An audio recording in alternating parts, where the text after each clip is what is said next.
And all of today's votes have been strict party line. There's no reason to think this vote will be any different. I am joined for something like her 12th hour of coverage today by a former member of that chamber, former Democratic Senator Claire McCaskill of Missouri.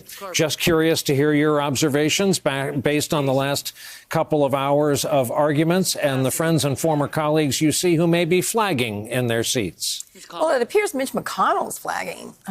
He's looking tired. Listen, this is a hard thing.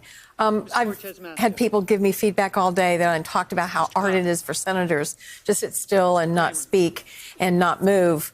I realize it's not as hard as watching a child sick in a hospital and other crises that we have in our personal lives, or watching your child ripped from your arms and put in a cage at the border.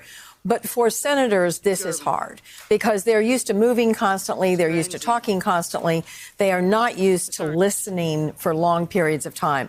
So they're worn out. It will be very interesting to see what today will, if this will have an impact on how they handle the rest of these proceedings.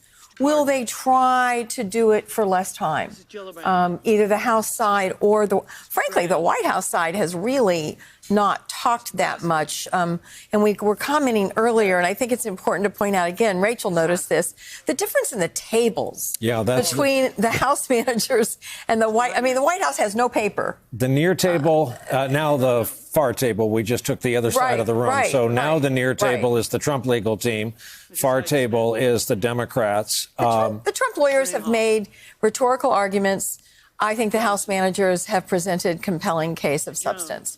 Time will tell whether they can keep that pace up over the next week to 10 days to 2 weeks. We're at letter J, I'm told. We'll go back in for the reading of the vote. You mentioned this. I've lost track of which day you mentioned this, but it is germane that there are fewer members of the Senate north of 80, you thought, than when you served in the chamber. So these hours and long periods wouldn't be as taxing as some of the Senate makeup that we've seen in the last couple of decades. I see the three oldest members of the Senate still sitting alertly. That would be Chuck Grassley over on the Republican side in the front row.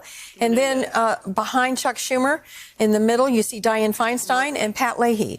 Those would be the three octogenarians in the Senate, and they seem to be holding up very well. And you also mentioned in your discreet way that when we see senators coming and going off the floor, they are allowed comfort breaks. They are not allowed to have their phone, correct?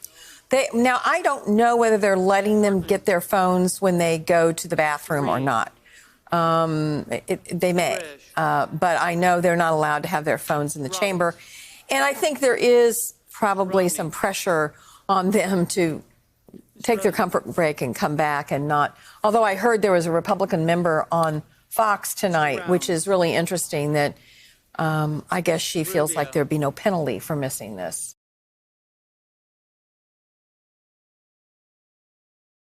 Hey there, I'm Chris Hayes from MSNBC. Thanks for watching MSNBC on YouTube. If you want to keep up to date with the videos we're putting out, you can click subscribe just below me or click over on this list to see lots of other great videos.